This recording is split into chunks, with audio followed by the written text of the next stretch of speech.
No one tells you how quiet the change will be. One minute you're helping tie their shoelaces and wiping peanut butter off their face. The next, they're in the same room scrolling through a phone, barely responding in full sentences. It's not rejection, and it's definitely not personal. It's something called generational disengagement, a term most people haven't even heard of, yet it's happening in almost every family across the world. In fact, a 2023 study from the Journal of Child Development revealed that nearly 68% of children aged 10 to 16 reported feeling emotionally out of sync with their grandparents, not because of a lack of love, but because they didn't feel understood. They felt irrelevant. And here's the surprising part. You don't need to master social media or know every trend just to reach them again. What matters more is learning how to step into their world without trying to take it over. The first way to instantly reconnect with your grandchild is this: ask, don't assume. Many grandparents mean well. They want to guide, to share what they've learned over a lifetime. But children today are growing up in a world louder, faster, and more pressure-filled than any generation before. What they really crave is simple. It's not more answers, it's being asked. Way number one, ask. Don't assume the right questions. Try asking them something they're not expecting. Something like, what's something you've been thinking about lately that you haven't told anyone?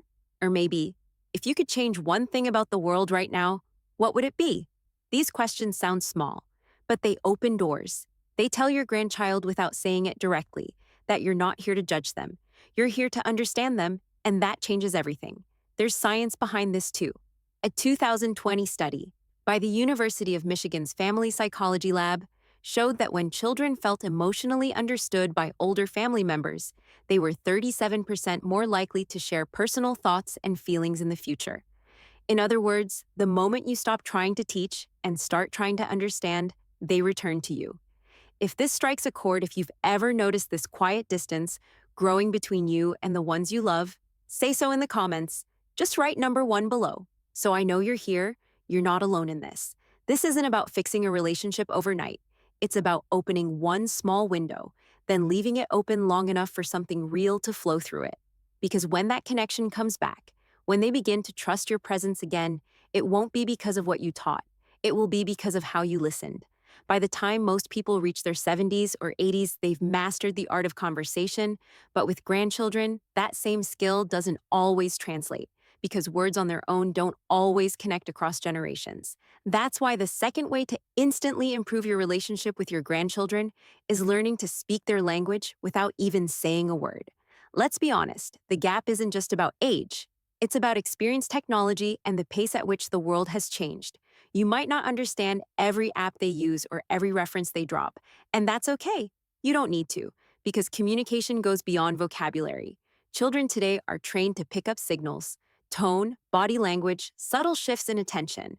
They've grown up multitasking, navigating both the real world and the digital one. Way number two, speak their language without words. And as strange as it sounds, they know when someone's pretending to listen and when someone's really present.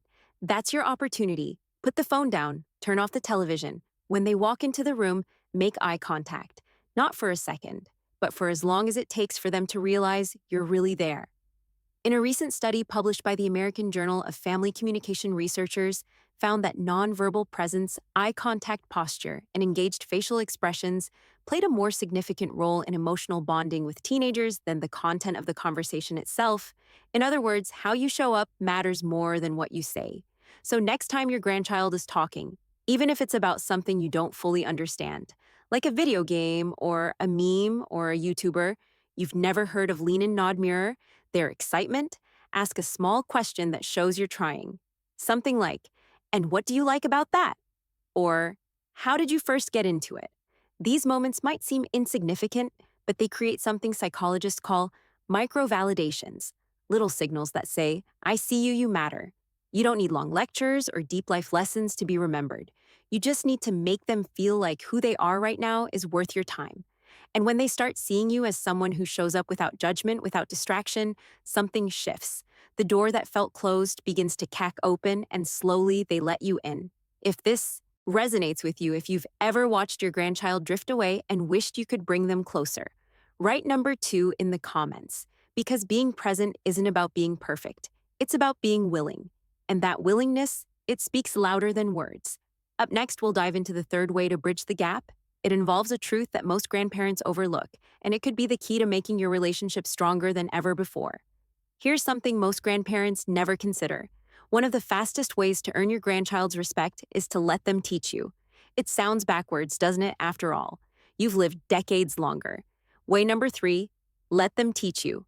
Something you've seen more, survived more, and grown through things they can't even imagine yet. But here's the paradox. Today's generation doesn't connect through authority. They connect through mutual respect. The third way to instantly improve your relationship with your grandchild is this. Ask them to show you something they love, not just out of politeness, but out of genuine curiosity. Let them walk you through a video game. Let them explain their favorite band or the way they use an app. Let them correct you on a trend. Even if it feels silly, even if you have no idea what they're talking about, the goal isn't to understand the topic, it's to understand them. And here's the secret. When a grandchild sees you someone from a different world and a different era, willing to learn from them, it flips a switch. It tells them they matter, that they're seen, that they have value in your eyes, not just as a child, but as a person.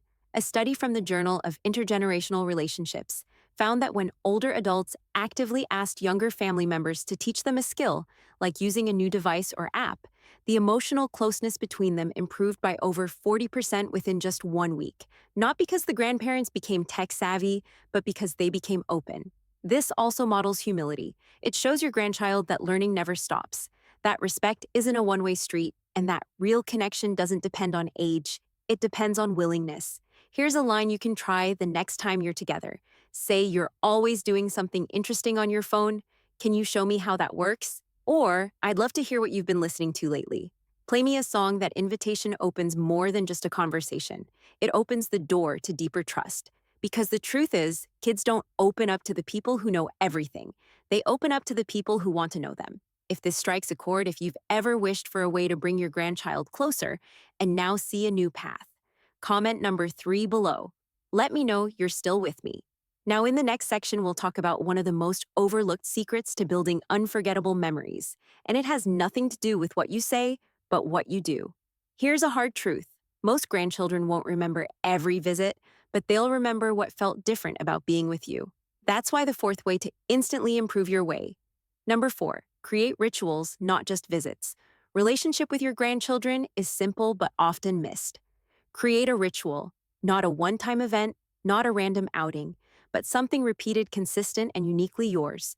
It could be as small as a Saturday morning phone call, a handwritten letter every first day of the month, baking cookies with a secret ingredient you pretend not to tell anyone, a walk to the same park bench, a made-up handshake, a bedtime story told the same way every time. Psychologists call these emotional anchors, and they matter more than most people realize. According to a 2019 study published in the Journal of Family Psychology, children who experienced recurring one-on-one traditions with grandparents reported significantly stronger emotional bonds even when they saw their grandparents less frequently than peers who had no traditions at all. Why? Because rituals create safety, and in a world that's constantly changing, children cling to whatever feels predictable, personal, and warm. It doesn't have to be elaborate. In fact, the simpler it is, the more powerful it becomes. What makes a ritual special isn't the activity. It's the intention. It's the feeling your grandchild associates with that moment, that this is something we always do, just us, no one else. These little acts say without needing to say it, "You matter to me, this moment is just for you." And over time, those tiny repetitions become emotional landmarks, places they'll return to in their memory long after the details of the day have faded. It's what turns you from a relative into a legend. If you're still here and this message resonates, comment number 4 below. Let me know you're building something meaningful one moment at a time, because when they look back years from now, they may not remember what you gave them, but they'll remember how you made them feel every time that ritual came around. Now, in the next section, we'll explore something counterintuitive, a secret that can make your bond even stronger by doing a little bit less. Here's something few grandparents realize. Sometimes doing less brings you closer in a world overflowing with way number 5. The power of leaving space. Distractions, expectations, and noise. Many children, especially teenagers, are silently craving space. Not to be left alone forever, but to have a moment where they don't have to perform, explain, or meet anyone's standards. The fifth way to instantly strengthen your connection is this: become the safe space where they can just breathe. You don't always need to fill every visit with activities. You don't have to ask a million questions or keep a conversation going nonstop. Sometimes the most powerful thing you can offer is presence without pressure. Sit beside them while they scroll through their phone. Watch what they're watching without commentary. Share quiet time doing something side by side, even if it's just folding laundry or sipping tea. According to a 2021 report from the American Academy of Pediatrics, children and teens are increasingly overstimulated, facing constant input from screens, school, and social media. And one of the most healing forms of connection is what researchers call co-regulated stillness. That's when two people simply share space calmly without demands or judgment. For a grandchild, this kind of space feels rare. And when you're the one who offers it, you become rare too. This isn't passivity, it's presence. It's learning when to lean in and when to simply sit beside. It's knowing that silence doesn't always mean distance. Sometimes it means comfort. It means they feel safe enough to not fill the air with words. And ironically, when they don't feel pushed to talk, that's when they start opening up on their own. So next time they seem quiet or withdrawn, don't panic, don't press, just stay near. Let them know, even without saying a word, that you're not going anywhere, that you're here steady and open whenever they're ready. If you've ever sat in silence with a grandchild and felt unsure whether you were doing enough, this is your reminder. That moment might have meant more than you think. If this idea resonates with you, comment number 5 below, because sometimes love speaks loudest in the quietest ways. Coming up next, we'll dive. Way number 6. Turn your stories into a legacy, into something deeply important. How to turn your life stories into a legacy they'll actually want to hear. Every grandparent has a vault of stories, some funny, some painful, some filled with lessons you learned the hard way. But here's the truth. A story only becomes a legacy when it's told in a way someone wants to remember.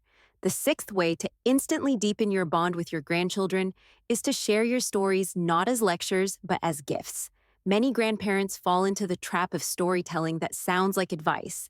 It starts with "when I was your age" and ends with a warning. But kids today aren't tuning in to be taught.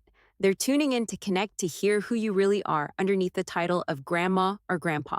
So change the way you tell your stories. Don't start with what they should learn. Start with what you felt, instead of saying, "I worked hard every day," because that's what you're supposed to do. Try this. "There were mornings I wanted to quit, but I kept going because I didn't want your mom to see me give up." That's not just information. That's emotion. That's truth. And that's what sticks. Studies in narrative psychology, including one from Emory University, show that children who know more about their family's history, especially personal struggles and triumphs, develop higher self-esteem, greater resilience, and a stronger sense of identity. Not because the stories were perfect, but because they were real.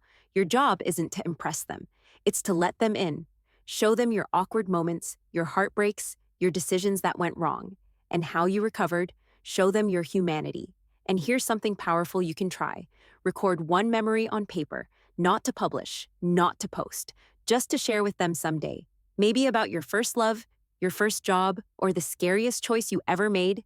Hand it to them one day unannounced. Say, "Thought you might want to know a little more about me?" You might be surprised at how much they treasure it. Not right away, maybe, but eventually those words become part of them. If this section speaks to you, if you've lived a story worth remembering and want to pass it on, comment number 6 below. Let us know you're carrying something powerful inside you, because when you speak your truth with openness and humility, you don't just pass down memories, you pass down strength. Next, we'll uncover the 7th way to connect, and it involves way number 7. Create a safe place for their truth, something most grandparents never expect from the next generation: honesty. Every child, no matter their age, is carrying something they're afraid to say out loud, and most of the time, they're not looking for answers, they're looking for safety. The 7th way to instantly improve your relationship with your grandchildren is to become the one person they can speak to without fear of being fixed. Because here's what no one tells you: the more you try to correct, the less they'll confide. But the more you allow their truth to simply exist without trying to solve it, the more they'll bring you into their inner world. Think about this. How many times have you stopped yourself from saying something real, just because you weren't sure how the other person would react? That hesitation is exactly what your grandchild feels, especially if they're dealing with things like stress, identity, fear, or failure. And make no mistake, kids today are dealing with a lot. According to a 2022 report by the National Institute of Mental Health, nearly 1 in 3 teens now struggles with anxiety or depression symptoms, and many of them stay silent even around those who love them most. So here's what you can do. When they do open up, even just a little, don't jump in with a fix. Don't compare it to your own story right away. Don't dismiss it with, "You'll understand when you're older." Just listen, nod, take a beat, then say something like, "That sounds really hard. I'm proud of you for sharing it with me." Or even just, "Thank you for telling me." Those words are small, but they're powerful. They tell your grandchild that they are safe with you, not just physically, but emotionally. And that safety becomes sacred. When they know you will panic, won't shame, and won't make it about you, they'll come back again and again. Not every visit needs to get deep. But when that moment comes and they finally decide to open a door, they'll remember who stood outside that door patiently without pushing. If you've ever wished your grandchild would trust you more, or if you've ever felt helpless watching them struggle, this is your moment to shift that, not with advice, but with quiet presence. If that resonates with you, comment number 7 below. Let me know you're ready to become that safe space. Coming up next, we'll talk about how giving up a little. Way number 8, let go of control to gain closeness control, might just give you everything you've been hoping for in return. Every grandparent wants the best for their grandchildren, but sometimes in trying to protect them, we hold on too tightly to how we think things should be, and without realizing it, that grip tight with love can slowly push them away. The 8th way to instantly improve your relationship is one of the hardest, but it's also one of the most transformative. Let go of control. Let go of needing to be right. Let go of insisting they see the world the way you do. Let go of trying to guide every choice, correct every mistake, or shape every belief.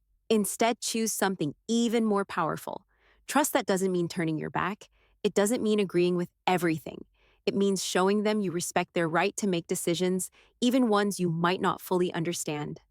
Think back. How did you feel when someone tried to force you down a path you didn't choose? Maybe they had good intentions. Maybe they were even right. But if they didn't trust your ability to learn on your own, the lesson never stuck. Your grandchildren are the same.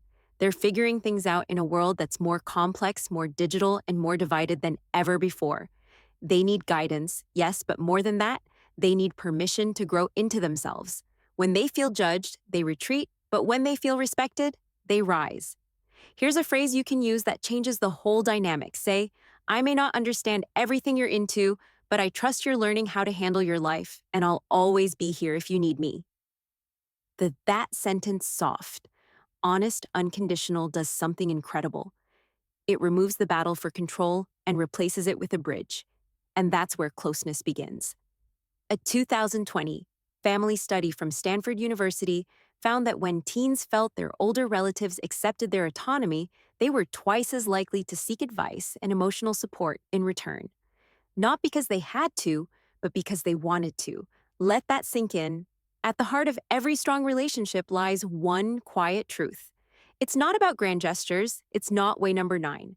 Show up consistently, even in small ways about perfect timing. It's about consistency. The 9th and final way to instantly improve your connection with your grandchildren is this. Show up again and again, even when it's inconvenient, even when the response is small, even when you're not sure it's making a difference, because it is. In a world where everything changes, where friends come and go, where trends rise and fall, you can be the one constant. It doesn't take daily phone calls or long weekend visits. It could be a text that says, "Thinking of you," a birthday card in the mail with a memory tucked inside, a quick check-in after a big exam, a note slipped under their door, a meal dropped off with no expectations. These are small things, but small things repeated over time build empires of trust. A Harvard study on lifelong happiness, one of the longest of its kind, found that consistent emotional support from grandparents created higher levels of resilience in children well into adulthood. Not because of wealth, not because of advice, but because of presence, predictable, reliable, loving presence. So here's the truth. You don't have to be perfect. You don't have to have all the answers. You just have to keep showing up, let them take their time, let them come to you in their own way, but keep the light on, keep the door open, keep extending the invitation, even when it's not accepted right away, because one day it will be. And when it is, they'll already know where to turn. Straight to you. If there's one thing you take from this, let it be this. Your relationship with your grandchild doesn't depend on their age, their interests, or even how often they visit. It depends on something much quieter, something far more powerful. How safe do they feel around you? How seen, how heard, how remembered? The steps we've covered: asking without assuming, listening without fixing, showing up without fanfare. These are tactics. They're reminders of the kind of grandparent you already are and the kind they'll never forget. Maybe the door to that connection has been closed for a final thought, the one shift that changes everything, while maybe it's just slightly ajar. But here's the truth: it's not locked. It never was. And what you do next, how you choose to speak to, pause to reach out without needing a reason, that's the key. So the next time your phone lights up with their name, or the silence stretches too long between visits, ask yourself something simple. What small thing can I do right now that they'll remember for the rest of their life, and then do that?